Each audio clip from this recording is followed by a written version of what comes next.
Actually, while I have you guys, I'll keep you for a little bit longer because the next thing I was going to talk about, and I don't know if all of you have had the chance to watch it yet, but this whole Bret Hart, Tom Magee thing, they had the special on the network that aired after Raw last Monday night, and I've been waiting for a long time to see this because it's been hyped up and hyped up and hyped up, and I said, look, there's no way it's going to live up to the hype, but as a Bret Hart fan, I was just watching to see if it backed up what I already knew, which is that Bret Hart is friggin' awesome. And it did. Yeah. So I wanted to get your thoughts. I'll start with you, Kev. What did you think of the documentary and the match itself? I liked it. I mean, I remember Tom Magee. Me and Draper would go we saw him a couple of times, I think, in opening matches or even dark matches at the Garden back in the 80s. I know he had like 2 little runs here. I think one in 86 and then one in 88 or 89. So I'd known about him. I was such an aficionado of even guys coming from Canada at that point. That I knew all about him, but I watched the match, and Bret is one of my favorites too. I know he's one of your favorites of all time, Jason.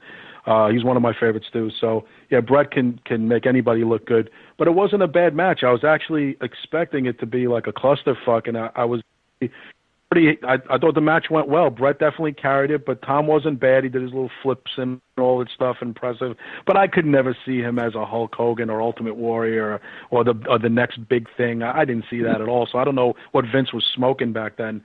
I saw him as actually a glorified enhancement talent with a good physique. So I never saw him as a top guy or anything like that, or even going to a territory and being dominant. I wasn't impressed even as a teenager watching him. I think he was, good enough, but he wasn't going to go anywhere. So I think that was a real delusional on McMahon's part. And until I hear McMahon actually say that he thought he was the next Hulk Hogan, I kind of don't believe it in a way. But I'm also, and I know what happened, we all covered, being, podcasters, what happened to Tom last year with those kids beating him down, almost killing him, literally. Yeah.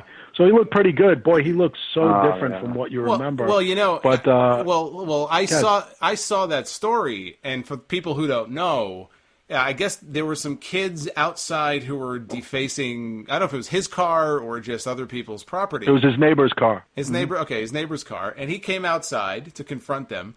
And they beat the shit out of him, and I think they fractured his eye socket. They almost curb stomped him like American History X. I mean, no joke. They put his face up against it and stamped it into the floor. I mean, really vicious beating. He is absolutely lucky to be alive, and but I was glad to see him looking well. It didn't matter to me. He didn't look like he used to. A lot of people don't 30 years ago. Obviously, he's off the gas. He's kind of deflated. He looks like a normal person, but he seemed like a nice enough guy, and it was a very enjoyable watch. It was a very short thing, but it was one of the more favorite things I've seen on WWE Network in the last couple of years. Yeah, I mean, to me, they interviewed a whole bunch of people for it. They had, Sean Waltman, and they actually interviewed Tom Magee. They had Mega Man. I got to call him by his nickname, Mega Man Tom Magee. Oh, the Mega Man. That's right. That's not a bad nickname, by the way. Well, he's a dead ringer for Kenny Omega, but we'll call him Mega Man. And they had him. They had Davey Boy Smith Jr., who I didn't know this before I watched this, but he has probably one of the best Bret Hart impersonations that I have ever seen. And they had Sam Roberts, who I guess was the resident tape trader, so they interviewed him on the show. And, again, they had a documentary. It built up to the match itself. They did show the match. And, look, when the match was over, the way I felt about it wasn't great, but here's the thing I loved about it.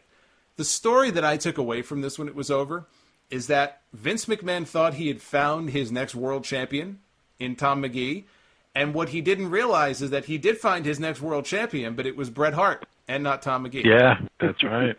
John, any thoughts? Yeah, I didn't think it was that big of a deal. I was kind of disappointed. I don't know that it could have lived up to the hype.